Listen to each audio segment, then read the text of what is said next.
Welcome, Simon. Thank you for joining us today to our Everyday People, Everyday Leader series of videos. It's part of a series, as we know, developing everyday leadership skills based on the book, Everyday People, Everyday Leaders. And this video, particularly with you, is looking at the topic of integrity. And I've had the privilege of working with you, Simon, when we were both head teachers, and we worked for a number of years very closely together. And it's a real privilege to call you one of my friends, and I've learnt a lot from you about the topic of integrity, which is why I wanted you to join us today. So thank you for coming. In the book, Simon, I recount the event when you were asked to leave your role as head teacher and how you showed integrity under kind of such pressure at the time. Can you tell us a little bit about how you managed that? I think in these circumstances, there's often people or things that have happened that you don't feel are fair, or you've been treated in an unfair way. Yeah. And what I felt was really important is not to get stuck on that and not to take that as a direction, because I didn't think that was going to be a healthy one, as a route for me to head in, that look for another path. And for me, it was that reflection of what is another opportunity. Yeah. This is an opportunity for a fresh start, and to go in a different direction and use it that way rather than going over negative experiences. Yeah. So in that situation, you didn't choose to want to stop being a head teacher. Someone higher up decided it was time to call time on you, and which you've just said that there was a sense of unfairness in that, but you chose not to dwell on that. So was it a real conscious decision that you made to demonstrate integrity? Did you choose that? And was it a one-off choice and it then just flowed? What was involved? Yeah, in definitely. That? And it wasn't always easy, but it was about saying, actually, this is what I want to do. This is the direction I want to go in. Yeah. And when those, the thoughts, the negative thinking came back in, that it was redirecting yourself and saying, actually, this is the way.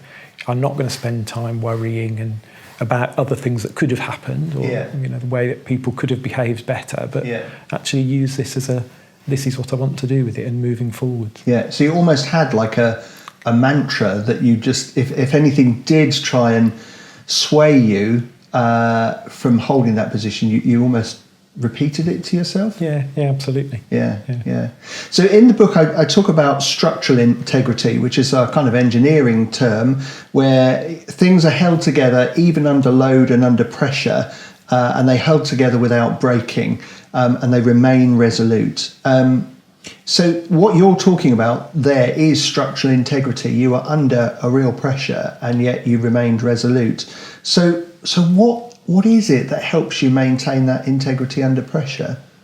I think I'm really lucky that I've worked with and for lots of very talented and inspirational people. And you surround yourself with them, and you take things from them, and you learn, and you share.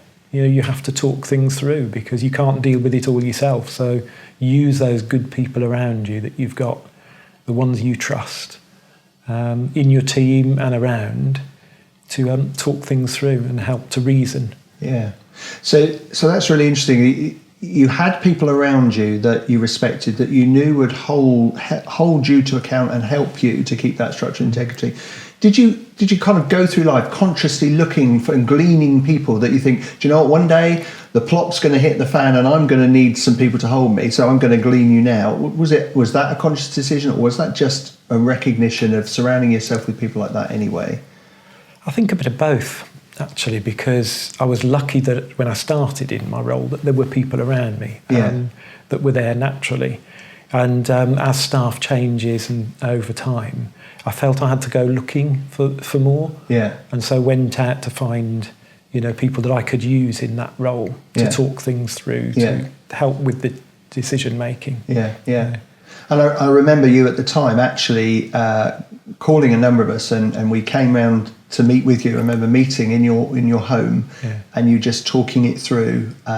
So was that part of that?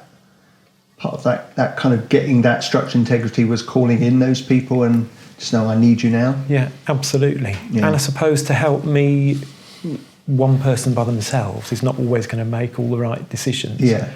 So it's that gathering people you trust around you, family, friends. Yeah.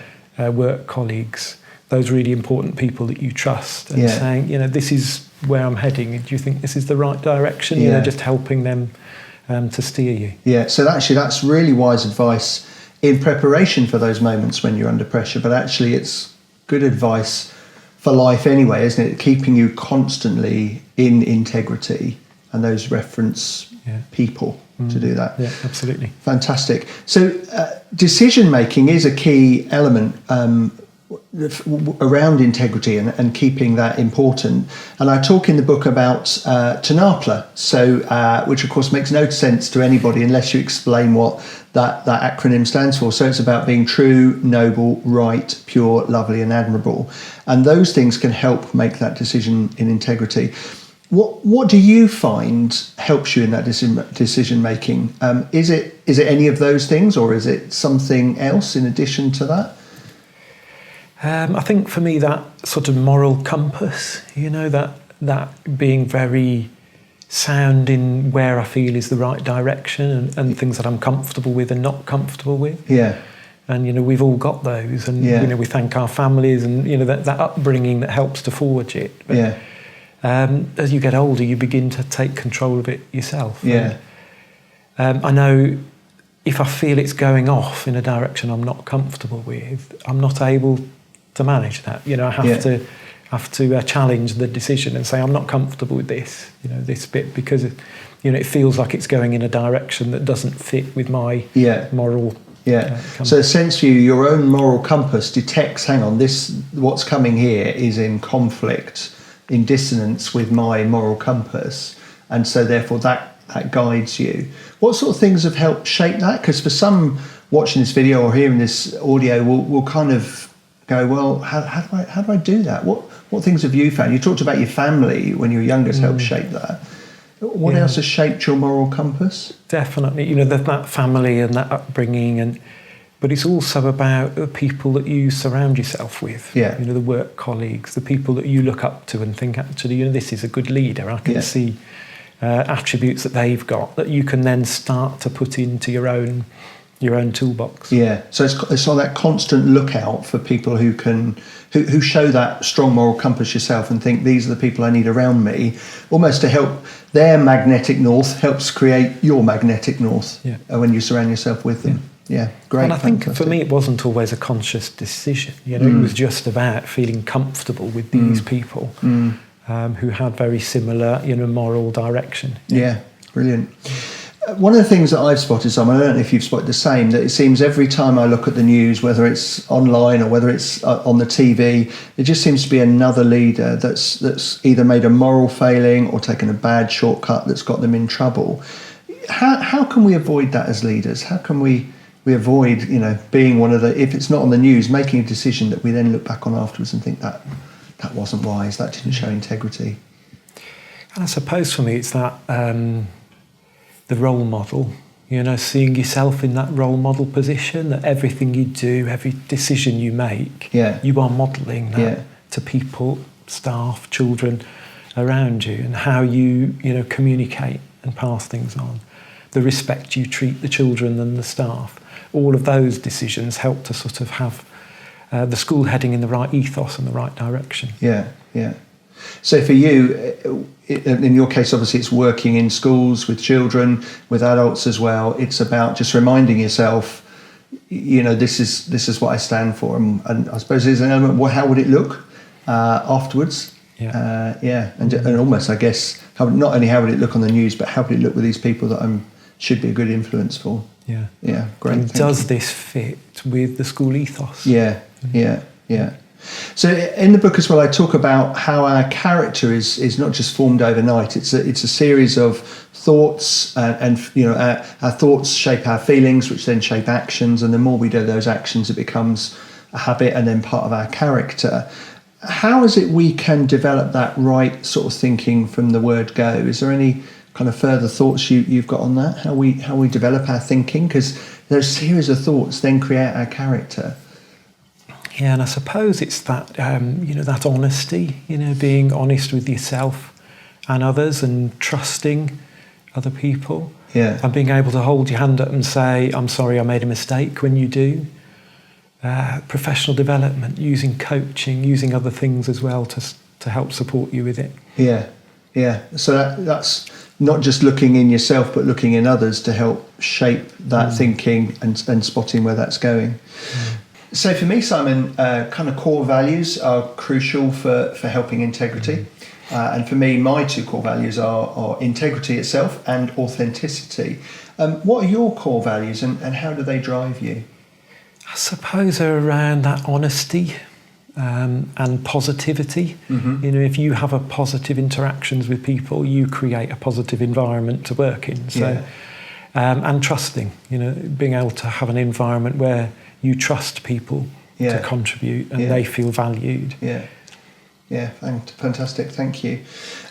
Simon, have you had any moments when you know the right thing to do, but someone you're working with seems keen on taking alternative action, which when you look at it, you just know it's going to end up in tears because it lacks that moral integrity? Have you ever come across that situation? And if you have, how do you share integrity at that point so that you're not condescending, but you also don't end up with a standoff or all going wrong?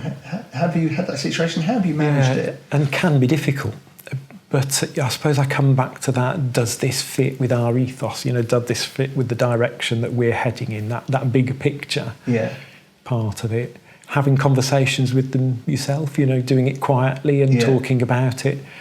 And sometimes it's using other people in the team, because sometimes there's someone else who, you know, can kind of help someone to see that, you know, maybe this way or this direction is not necessarily the best way of dealing with it. So it's about taking them back to shared core values themselves, just possibly using other people who might be better placed to do it. And you've also talked about that sense of taking them to one side, not making it a public thing, but trying to have that personal conversation with them, which fits, as you're saying earlier, with that honesty and that approach that you saw as your core value as well. Yeah. Great.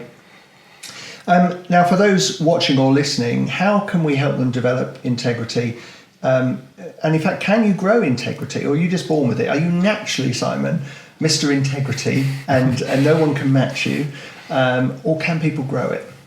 I think certainly yes, they can. And certainly I am Mr. Integrity. But yes, they can grow it. Definitely. And I think that surrounding yourself with, you know, with those exceptional people and picking, you know, and it rubs off, you know, that you can see. Not one person is going to be 100% what you will, you know, choose to follow, but there will be strands that you'll think, actually, I like the way they handled that. You know, isn't that a good way of doing this? Yeah. And it just helps you to build up your armoury, really, of ways of dealing with it. So surrounding yourself with the people of integrity, but you've talked there about a variation as well, because what you're almost kind of gleaning and blending a mixture of different skills of integrity from different people to help shape your own version of that. Yeah. So surrounding yourself with people, are there any other top tips for developing integrity? I think part of what I did and what I enjoyed as a leader was my own professional development. Yeah. So whether that's through training or coaching or reading. You know, I love to read books, and then it helps you to reflect and make decisions. Yeah. And so by reading, is that just purely leadership books, or is it wider stuff as well around the whole topic of integrity? What sort of books? Yeah, I mean, it's a bit of both, I suppose. So for me, it's things like Nelson Mandela, as well as, you know, leadership books. So, you know, people that you feel showed that real direction, and, you know, in times of crisis, you know, that being able to stick to a very clear moral line. So it's looking at biographies of people that you know have demonstrated integrity and structural integrity under pressure, and seeing, well, what is it that they use? I suppose, a bit like you were saying earlier, surrounding yourself with people, well, then what you're doing is surrounding yourself with famous people from history that have equally demonstrated that, to see what you can glean into there.